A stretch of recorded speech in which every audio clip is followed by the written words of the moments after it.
세 번째, 이제 수용도예요, 수용도. 여러분들이 이제 경우의 수 문제를 풀 때 이 수용도를 이용해서 이제 빠짐없이 경우의 수를 구하는 일이 많을 거예요. 그래서 이 수용도 그리는 걸 차근차근 할 수 있어야지 똑바로 정확하게 문제를 풀 수 있겠죠. 자, 봅시다. 예를 들어서 동전 두 개를 던졌을 때 모든 경우를 수용도로 나타내자라고 돼 있죠.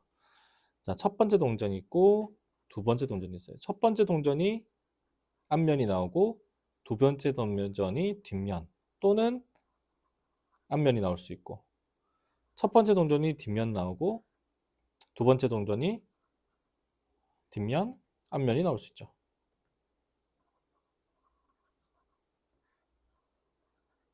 이런 식으로 이제 나뭇가지처럼 이제 펼쳐가면서 경우의 수를 찾는 것들이 이게 이제 수용도로 이제 문제를 표현했다, 경우의 수를 표현했다라고 얘기를 하는 거죠. 여기서 보이시죠? A, B, C, D, A, B, D, C. 예를 들어서 A, B, C, D 네 개의 알파벳을 자리 바꿈한다라고 한번 해보자고요. 그래서 첫 번째 자리, 두 번째 자리, 세 번째 자리, 네 번째 자리라고 했을 때 첫 번째 자리에 A가 나오고 두 번째 자리에 B 또는 C가 나올 수 있고 또는 D도 나올 수 있죠. 이렇게. 그 다음에 세 번째 자리에 또는 C, D 나올 수 있고 여기서도 B, D 나올 수 있고 그 다음에 A, B, C 였으니까 D, A, B, D 였으니까 C, A, C, B 였으니까 D, A, C, D 였으니까 이제 여기는 B. 이런 식으로 이제 해 나가는 게 이제 수용도를 그려서 경우의 수를 구한다라는 거죠. 자, 이 수용도는 아무 때나 쓰는 게 아니고요. 규칙을 찾기가 힘든 그런 문제일 때 이제 수용도를 이용해서 문제를 푸는 경우가 많아요. 그냥 단순히 이제 자리 바꿈하는 경우나 뭐 몇 명을 뽑았다, 몇 명을 뽑아서 나열했다 이런 것들은 규칙이 있는 거거든요. 그런 애들은 공식도 있고 해가지고 문제를 풀 때 공식을 이용하면 엄청 편하게 풀 수 있어요. 그런데 규칙이 없는 경우의 수 찾는 문제들이 있거든요. 그런 거 할 때 이 수용도를 그려서 하나하나 빠짐없이 다 세야 된다는 거죠. 알겠죠? 그래서 수용도를 그려서 풀어야 되는 문제는 가급적이면 만약에 시험에 나왔다면 마지막에 푸는 것을 추천을 드려요. 예를 들면 이제 좀 시간이 많이 걸릴 수 있거든요. 하나하나씩 다 찾아야 되니까. 알겠죠? 자, 이제 문제 풀면서 수용도를 한번 직접 한번 적용해서 문제를 풀어보자고요. 자, 이 3번 문제가 이제 규칙이 없는, 규칙 찾기 힘든 그런 문제 중에 하나인데, 단순히 3명의 학생이 신발을 서로 나눠서 신고 갔다. 신발을 랜덤으로 신고 갔다라고 한다면, 자, A가 신을 수 있는 신발의 종류가 세 종류죠. 자기 거 아니면 B 거, C 거. 자, A가 하나를 신었어요. 그럼 B는 A가 신지 않은 나머지 두 개 중에 하나를 뽑아야 되니까 두 가지. 그럼 C는 나머지 하나 남은 거 써야 되죠. 동시에 뽑는 거기 때문에, 동시에 신발을 신는 거기 때문에 곱해야 되겠죠. 그래서요, 6가지가 나오는데, 근데 이 문제는 뭐가 문제냐? 모두 자기 신발이 아닌 다른 학생의 신발을 신는 경우의 수라고 되어 있어요. 그러니까 이 두 줄 때문에 이렇게 풀 수가 없어요. 지금 이 6가지 안에는 자기 자신 것을 신는 것까지 포함이 되어 있기 때문에 이렇게 풀면 안 되고요.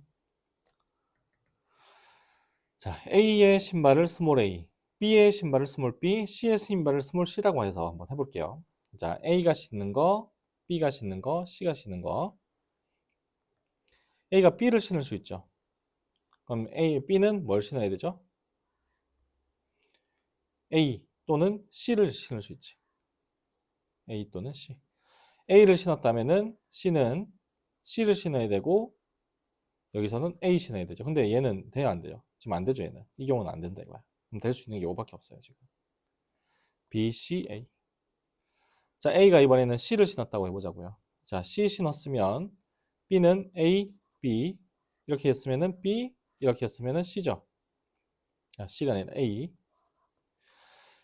자, 그러면 이 둘 중에서 또 안 되는 거 요거. 여기 안 되죠, 이게. B가 B를 신었으니까 안 되죠. 될 수 있는 거는 요거밖에 없어요. 그래서 이렇게 한 가지, 이렇게 해서 또 한 가지 해서 총 2가지가 되겠네. 자, 이와 같이 뭔가 곱하기로 바로 풀 수 있는 게 아니라 수형들을 이용해서 경우의 수를 구해보고 거기서 안 되는 것들 지워주고 되는 것들만 이렇게 찾은 거죠. 지금 세 사람이라고 했을 때는 이렇게 간단하게 나오는데 네 사람이라고 했을 때 한번 생각해 보자고요. 네 사람 이번에는 네 사람이라고 했을 때 어떻게 될지.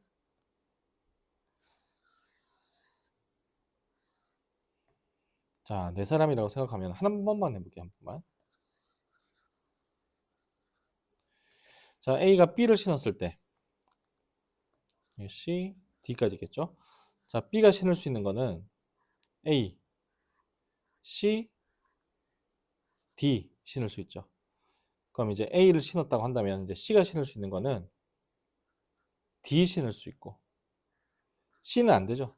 C는 CC 같으면 안 되니까. 그 다음에 B 이렇게 B란다. C 이렇게 되고 그다음 B, C였으면은 여기 신을 수 있는 것은 남아있는 게 A하고 D인데 C가 A를 신어버리면 D가 D 신어야 되니까 안 되죠. 그럼 C는 D 신어야 되고 A 신어야 되고. 자, B, D였다. 그럼 C에서는 A 신을 수도 있고 C는 안 되죠. 여기 C 신어야 되지. 이렇게. 이렇게 해서 한 번에 하나, 둘, 셋, 세 가지가 나올 수 있어요. A가 B일 때 세 가지. 그럼 A가 C일 때도 세 가지 나오고 A가 D를 시작했을 때 D를 신었다고 했을 때도 또 세 가지가 나오겠죠. 그래서 네 사람이 모두 다른 신발을 신고 가는 것은 총 9가지가 나와요. 그래서 이거는 자주 나오니까 4명 정도까지는 좀 외우고 있으면 나중에 문제 풀 때 편할 거니까요. 하여튼 이렇게 해서 푸는 게 이제 수용도를 이용해서 푸는 거다라고 하는 거 알면 좋겠고요. 수용도는 언제 쓴다고요? 규칙 찾기 어려울 때. 그렇죠? 규칙 찾기 어렵거나 규칙이 없을 때 그럴 때 이제 하나씩 하나씩 빠짐없이 수용도를 그려서 경우의 수를 찾는 거다라는 거 알겠죠?